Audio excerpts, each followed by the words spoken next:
Eis aqui mais uma preciosa imagem construída para representar a nossa condição.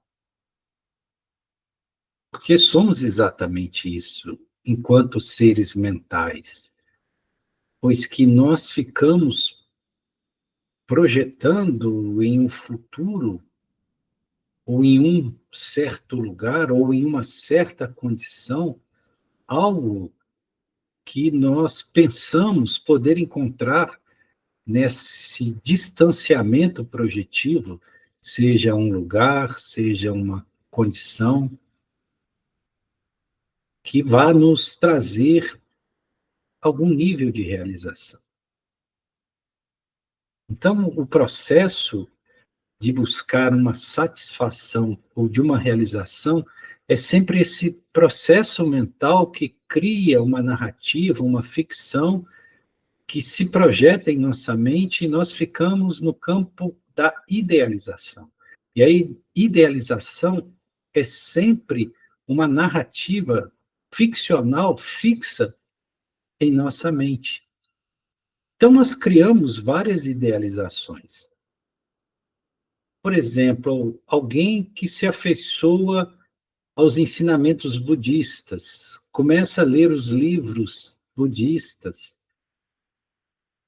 e cria uma idealização do estado búdico, da perfeição búdica, ou do nirvana, ou da cessação do sofrimento através do processo da consciência, da compreensão, e projeta isso num tempo futuro, como se fosse um certo lugar que ele pudesse chegar. É como aquele que está estando perdido numa floresta cheia de tigres e animais hostis, condições hostis, ele projeta um certo lugar de segurança, uma certa cabana, um certo sítio, um certo refúgio, e, e começa a correr dentro da floresta na esperança de encontrar esse algo que ele idealizou. E não percebe, nós não percebemos que toda ideação, ela não é real, porque aquilo que está projetado em nossa mente não corresponde a uma realidade. Corresponde apenas a uma perspectiva carregada de uma certa esperança de realização, de concretude. E quando se trata especificamente do ser, a coisa se torna ainda mais grave, pois que o ser não depende de uma construção ou de se atingir alguma coisa que já não seja e não esteja aqui. Então, essa imagem é muito preciosa, pois que nós ficamos na mesma atitude deste homem que sobe na montanha mais alta, com uma luneta, procurando no horizonte a montanha que, na verdade, está debaixo dos seus próprios pés. Ele está sobre a montanha, ele é a montanha, mas ele fica procurando no horizonte, na distância, essa montanha. É por isso que, reiteradas vezes, os instrutores planetários afirmam que a realização espiritual depende mais de uma constatação. É como se você tirasse a luneta dos olhos, olhasse para baixo e, ok, a montanha está aqui, não está distante. Eu já estou sobre a montanha. A montanha é o ser. Eu constato isso. E esse processo de constatação é, por si, a consciência. Estar consciente ou migrar para a consciência, sair do mental, é justamente esse processo, pois a consciência se dá no presente. A consciência, ela se confirma no aqui e no agora. Ao contrário da mente que está sempre fugindo para o futuro, nesse processo de idealização, ou é remissiva a um passado, sempre no processo de rememorar aquilo que já foi, aquilo que já aconteceu, e às vezes trazendo todas as cargas emocionais, todos os resíduos tóxicos de um passado ao qual nós estamos apegados. Então a mente, ela não sabe ser estável no presente. Ela sempre está com uma luneta nos olhos, buscando longe o que deveria ser encontrado exatamente onde nós estamos. Por isso que Bhagavan diz, abandone a mente. E quando se fala abandone a mente, não significa que nós vamos pegar o martelo e quebrar a mente como se ela fosse um objeto. Não se trata disso. A mente é um instrumento divino.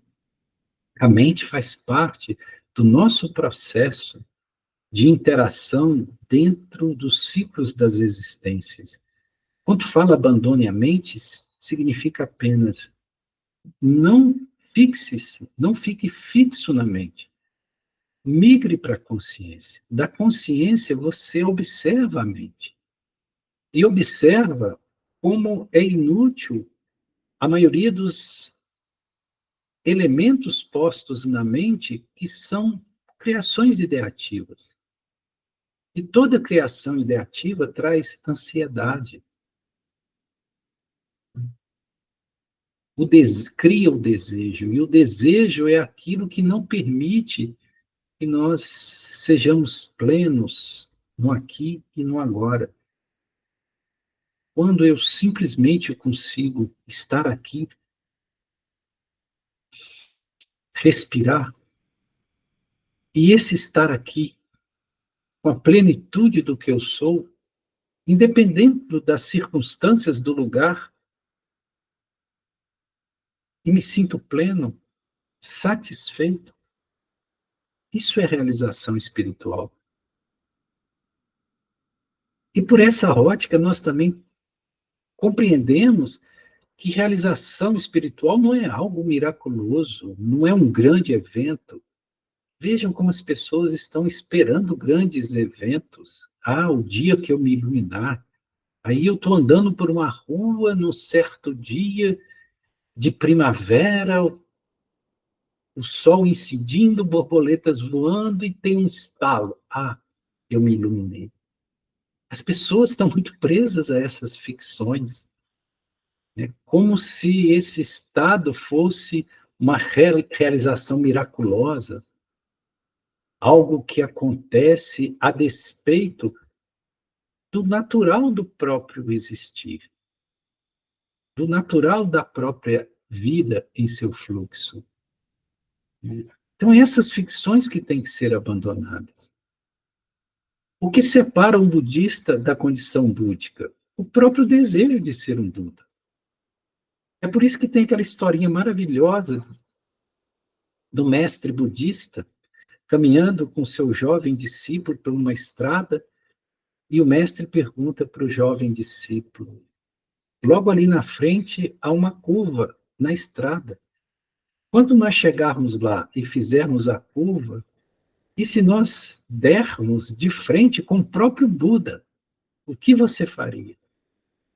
E eu, jovem discípulo, neófito, com todo o entusiasmo, né, com toda a inconsistência, ele diz: Ah, mestre, eu me jogaria aos pés de Buda, honrando a condição que ele trouxe para nós, como condição de realização, né? Eu veneraria o próprio Buda, né? Eu traria para ele todas as flores, todas as ofertas. E o mestre olhou para o jovem discípulo, balançou a cabeça e disse: Não, seu tolo, se você encontrar o Buda ao curvar aquela estrada, você tem que matá-lo. Essa historinha da tradição zen budista, ela é muito valiosa. Por quê? Porque você tem que matar essa idealização de Buda, essa idealização de perfeição espiritual. Não existe perfeição espiritual. Existe apenas o espiritual. E o espiritual é aquilo que você é. E você pode encontrar o espiritual em qualquer momento, em qualquer circunstância que você esteja. Você não precisa ser o homem mais inteligente, o homem mais virtuoso. Você não precisa se apegar a essa ideia equívoca de santidade. Veja como as pessoas, às vezes, entram para certas religiões e ficam cultuando o ideal de santidade, né? Vivem, inclusive, processos castrativos, autoagressivos, para poder viver um suposto ideal de santidade. Isso não é espiritualidade. Isso são coisas que estão fixadas na mente a partir de um ideativo. Isso é ficar olhando com luneta uma distância inatingível. E quando você vê que cada vez é mais distante esse ideal, você faz o caminho inverso, você se rende e fala: eu sou um miserável, eu sou um pecador, eu não tenho altitudes, eu não tenho alturas espirituais, não tenho virtudes, né? E simplesmente menospreza aquilo que você é.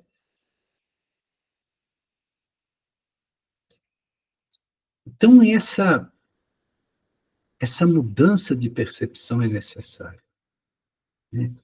E Bhagavan traz isso com uma metáfora linda, com uma clareza muito grande, e ele é categórico: abandone a mente. Abandonar a mente não é destruir a mente é útil, a mente tem seu propósito, é que você deve ter uma perspectiva que não é mental, que é consciencial. Porque quando você entra na dimensão consciencial, você simplesmente abre os olhos como se tivesse saído de um sonho e fala: toda essa bobagem, todo esse lixo da minha mente é apenas um sonho, é uma projeção. Isso não é real. O que é real? Essa montanha sobre a qual eu estou, que sempre estive, essa montanha sempre esteve aqui. Por que que eu procurei tão longe, com lunetas ficcionais, aquilo que sempre esteve aqui? É por isso que a tradição zen budista sempre diz que, quando alguém encontra o zen, a primeira atitude dele é rir. Rir muito. Por quê? Porque ele vê quanta tolice ele acumulou, quanta tolice ele se apegou. Somos tolos. A mente nos faz tolos. A mente nos faz risíveis. Então, um ser que atingiu a autorrealização, ele não é um ser austero, sério, né? Não, ele é um ser que, primeiramente, está rindo de si mesmo, né? De toda a seriedade que ele colocou em coisas que não merecem realmente essa seriedade. Pois que tudo sempre esteve aqui, tudo sempre foi o que é. Então, fique tranquilo, Abandone essas ficções ideativas e simplesmente repouse naquilo que se é. Seja a montanha, seja o ser. Quebre a luneta. Gratidão, Shiva Shambhu.